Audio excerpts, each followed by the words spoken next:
Hello everyone, big happy new year from myself and Stevie Clifford at Ibrox ahead of Rangers versus Kilmarnock. We're here to look ahead to build up to the first league action of 2024 for Rangers, the last league action before the winter break, which will take place after this game for the majority of January up until the end of it. Stevie and I are going to look at the teams, look ahead to the game, look back a little bit, Stevie, but mainly look forward. Firstly, Happy New Year. How you doing? Happy New Year, mate. Happy New Year to all the listeners and watchers. I've got to apologise. I'm laughing at all the comments. 1401, 1402, 1403. It's my fault we're late, folks. I was away speaking to somebody and Joshua ended up with 2 missed calls. So it's my fault. Apologies, everybody. But I'm here now, so it wouldn't be a normal show if we didn't start a wee bit late. Right, so apologies, everyone. That's my fault.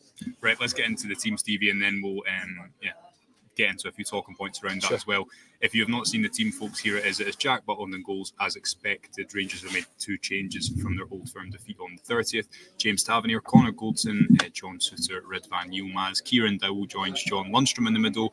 One of the changes is obviously Liam Balogun in the defence. The other change is Dujon Sterling in the midfield. An unchanged front four: Ross McCausland, Todd Cantwell, Abdallah Sima and Cyril Dessers up top. The big news from the bench, Stevie, and I'll just get the bench up so I can read it in its totality.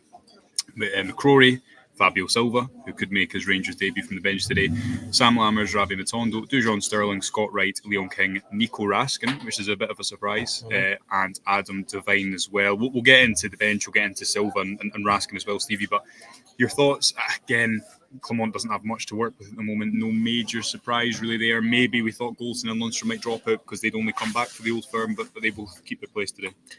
Yeah, if I'm honest, I would like to have seen them be a wee bit more ruthless with 1 or 2 in particular and make those changes. But I think if we had maybe made those changes, you could argue it would destroy confidence and things for players that we are very thin on the ground, and maybe that's not what we need to do at this moment. But if we're honest, Dessers wouldn't have started for me today. I would have swapped around the front 4 a wee bit, but it's all maybe opinions and different kind of.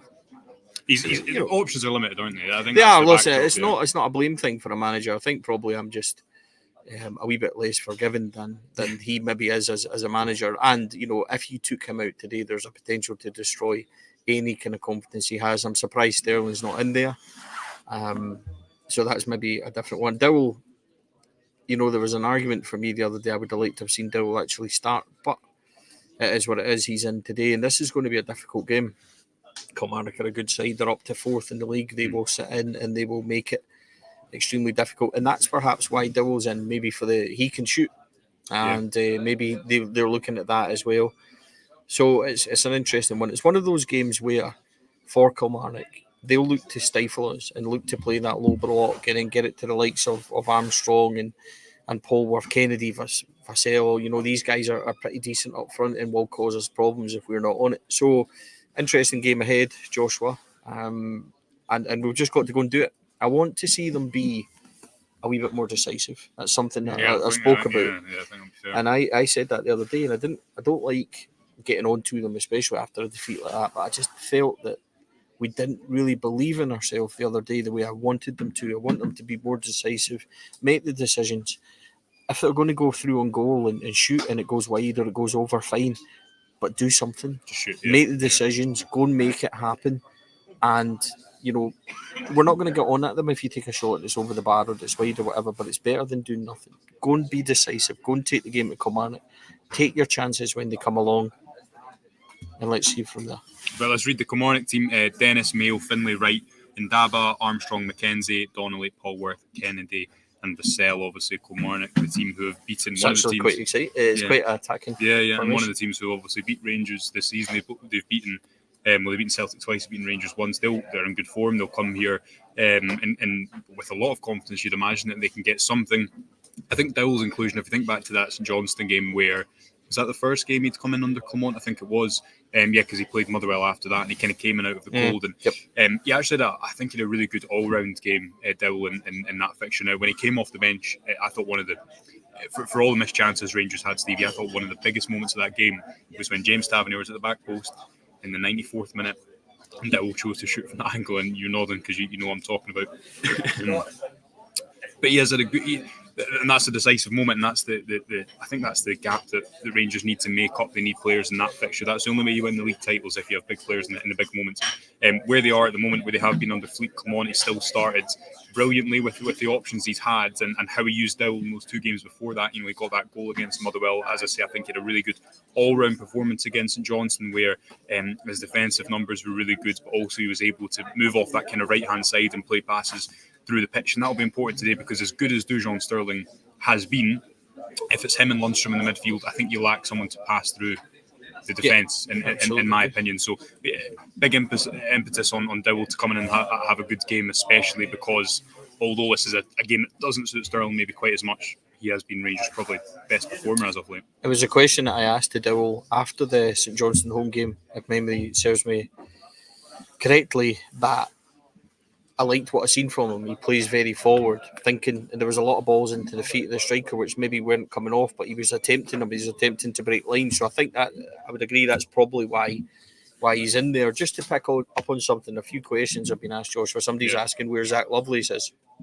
Zach Lovelace is not fit. He is out until the end of the month, at least. It was January time. So maybe we'll see him in the next few weeks, but looking towards the end of the month. So selection-wise, he can't obviously be included in that. As for the team today, Joshua, it is what it is. If we're going to discuss the other day and obviously Dowell in the last minute, let's get into it. My biggest issue of the other day is what I spoke about. I've went and seen Rangers collapse at Parkhead, and I think we've been beaten 30 out the last 35 times we've been there, and I don't remember having as many clear opportunities as we did the other day.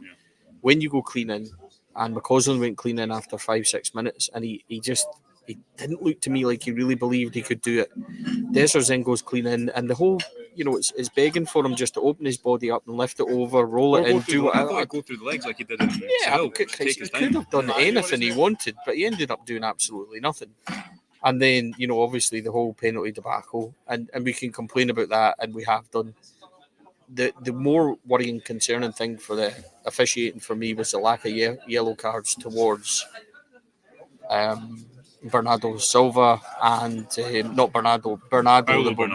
Bernardo, and also Johnston, the right back. They both should have went, and that's my complaint more than the actual penalty. If they just explain it better at the time, but the cover up and things after is another show, I think, Joshua. If we're talking about just the Rangers' performance, I think certain things we've done all right. I'd like to see us better in the final third. Todd Cantwell, for me, needs to begin to step up his performances. Yeah. I'm not sure if he's injured and he's struggling, because he was strapped up quite a lot the other day. So maybe there's some context to his performance, but he has to be a lot better than he was, I think, the other day. And Dessers simply needs to take her chances. I think the thing with Dessers is something we've always discussed, Joshua, yourself and I. He is what he is, right? I'm not sure any of us really believe that he's quite good enough, but he might be the only thing we've got at the moment. So let's see if we can at least get some chances taken today and go from there. But yeah, it's big players and big moments, isn't it? Yeah. I think there's one as well, and I don't think blame lies with McCausland, because as a young player, I thought he was the best forward attacking option we had. Yeah, he needs to maybe do a wee bit more in his final third, in his final ball. But which other youngster comes in? People say, what about Foden? What about this? What about that? These guys are world class. These guys are the anomaly youngsters. You know what I mean? So there was a moment where he should play in Sima, but so that's the moment where he goes through and he gets it blocked, and at that point, if you roll it over, Sima's there. There was lots of other runs like that. There was in the final third, that transition needs to be better. Todd Cantwell got one, I think, after about 10-12 minutes, where he was in, and he could have played in Sima. He could have went McCausland, and instead of doing anything, the ball just got taken off. He took a heavy touch, and by that point, and it's that indecision. I want to see us be nobody. I'm not going to complain if Cantwell scalps that and it goes over the bar, but do something. Make a decision. Yeah. Make a decision. Go and try and do it, and then go from there. That's what I want to see more of today, Rangers. And I know that comes back to a quality issue, and I get that and understand that. But we are what we are. We've been dealt this hand, so go and try and do it, and go and try and kind of push on and get the goals today, because we have to take our chances. I thought it was so. I know we're turning this into another podcast, but that's fine. I thought it was so similar to the 3-2 game. You remember that game early on when Ryan Kent had the opportunity to play, and I think it was Morelos maybe, and he played with his head down. It's just these moments. You're right. Rangers had so many moments in that first half where even, we had the piece out where we looked at the expected goals numbers and kind of just the basic argument that look, Celtic have someone up top in Kyogo who finishes consistently in this game. Yep. Rangers only have Tavernier, who is restricted by his role at right back. But aside from that, they don't have these players who are really turning up in these games. The only two Rangers forwards to score in the Old Firm in the last calendar year was one goal from Alfredo Morelos, which was a kind of consolation goal in the League Cup final, and one goal from Ryan Kent. But outside, and I know Celtic had moments as well. They had that Bernardo header, which he probably should score, and they had one other which escapes my mind. But Rangers had so many moments where even the one where Sima scalps the ball over the top, and there's maybe the ball through to Dessers. The one where Dessers is slow to get the ball over to Cantwell, and he kind of fakes a shot. By then the chance is gone.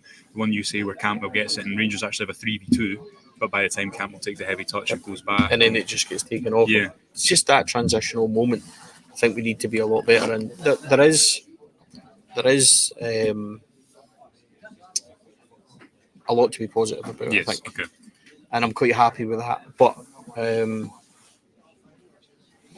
let's go and get it, take the game, take the points. Yeah. And a lot's been said, and I'll say that as well, folks. Look, a lot's been said by people these last couple of days. The truth of the matter is, we're 8 points behind. We've got 2 games in hand, and we're heading in the right direction. So remember that as we go tough in. And I wanted to talk a wee bit about James Tavernier as well. And I'll be brutally honest with you. I thought James Tavernier on the ball the other day was exceptionally poor. I thought his deliveries were poor. However, I've watched the game again, and this is maybe something I've not thought of, because I thought to myself, right, Stevie, are you being hard on Tav? Are you giving him a tough time? And I looked at it from the other way around. Is Tav that way because there's nobody to pass the ball to? Because there's no options, there's nobody to go long to, there's nobody to take the ball to. Is he having to play passes that he maybe doesn't want to play, and that he's losing the ball because there's no options there? So I think it's all round, there's a kind of quality issue that we have to work on. And there was a lot said about James Tavernier's performance the other day, and I agree with it. Maybe look at it the other way. Yeah. And that was something I wanted to kind of talk about. So it was interesting because he comes up with a moment of absolute quality. It's incredible. And bends in an amazing free kick in the 88th minute. And if a striker does that, right, then we're all saying, but that's what he's there to do. Yeah. But because it's James Tavernier, then we're more critical of him and saying, oh, he's only just turned up in the 88th minute. Where the truth is, maybe if others were more involved, then he might not be where he is. Now, people know that I've been quite hard on James Tavernier. It's because I think I know how good he is and the quality he's got. So I'm putting that out there. Okay. I just want to talk about that as an interesting. Maybe it's not only on Tav, and we say, and we're harsh on him, right? And I get it, but maybe it's because others. Yeah, I mean, is that fair? Yeah, or is that an interesting discussion point? I mean, I think that. So, I don't think. Personally, my opinion on it is, I think Rangers would be far worse off without them. Sure. I think he has faults to his game. I think any player at this level has faults to his game, especially when you're a captain. The only way, Stevie, that Rangers were actually going to get back into that game, and you see him at the back post with that moment where Dowse gets hit up. Where he was at Parkhead when we got beat 3-2. The only way you're getting back into that game at the moment is if he doesn't. It's a repeated pattern. So I think I agree with you. I think it's a bit of a different game maybe if Rangers have someone to hold the ball up top. There were some nice moments down the right in the first half. I think also at points Rangers' inability to play out under pressure or hold the ball up is what led to the spell of pressure where Celtic scored their goal from. But even then, Sima just heads that ball away down the sides, as Clement says after, instead of into the area. It's a different game. I want to talk about Raskin and Silva before we close up. But I'm surprised that Silva's actually in the team because the comment after was that he will join up with us in Spain for the training camp. So I was on social media yesterday saying no, it's Spain. So I apologise if anyone's seen me post that, and then I turn up today and of course there he is. I think that's been changed slightly, but I'm delighted to see him. Do you know what? I don't know a lot about him aside of the hype that was with him when he went to Wolves for all that money. Yeah. So I've not seen him pre-hand, but a fun fact, and these are becoming... See, every time we sign somebody. Yeah. So he played in the Champions League final for the youth when Billy did with Chelsea. So they've actually played against each other. So movement apparently very good, very quick. likes to come in off the side. So that's the only insight I can offer into that about what type of player he is. I know he's not obviously done that well at Wolves, but we're getting a guy that was valued at £35 million. Yeah. So you probably got something about you if you're worth 35 that's the million point. 18. So look, people I'd said a lot, about go and get Shanklin, go and get Doeg and stuff like that, £5-6 million. I think we need a wee bit of realism to where we are, Joshua, which is if we're going to sign players in the Premier League, it's because they're not at the top of their game. If we're going to sign, anybody for millions of pounds, it's not because we need to get them before they become Josh Doig in Italy. Yeah. We need to get them before they score 20 goals in Scotland and teams want £5 million. That's what we need to do, and we need to do that a bit more cleverly. And I think that's what Clermont will try and do. On the day that obviously Niels Coppin officially starts. So I mean that's a big talking point as well, because he's got a job to do. Yeah. He's coming in and immediately you go to the squad and you maybe go XYZ needs to go when they're actually starting, but you need XYZ in as well. So it's not as easy as just dumping players. We need to replace them. Mm-hmm. And if they're playing because the players behind them aren't good enough at the moment, dumping them and then moving these guys in isn't going to work either. So he's got a lot to do. Yeah, and I would hope and I would think that he has been doing that work in the last few weeks anyway. Yeah. I understand he was with PSV, but very involved in the Fabio Silva deal. Yeah, I think that's it's going to be one of those ones. It's either going to work or it's not. It's startling breakthrough there, folks. It's either going to work or it's not. But this is the insight. This is the insight Stevie gives you. But I think that we give him a chance and hopefully he can hit the ground running. See, for a striker, all you want is him, to get in and try and get an early goal and then off you go from there.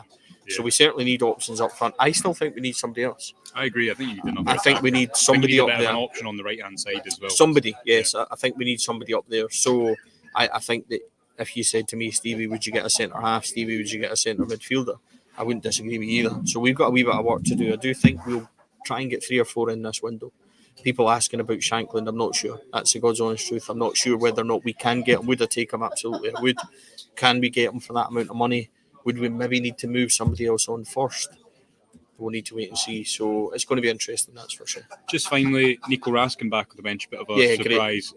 Obviously, the press conference was done after the Old Firm game. Yes. So instead of Clermont, they might not have mentioned a pre-match press conference anyway. He is not yet hit the heights this season, I think, of what people know he's capable of. Agreed. I'm excited to see him in a more settled position. I think he's such a good player, but he's, again, probably suffered from the start of the season. There being so much inconsistency in the position he was playing and others around him.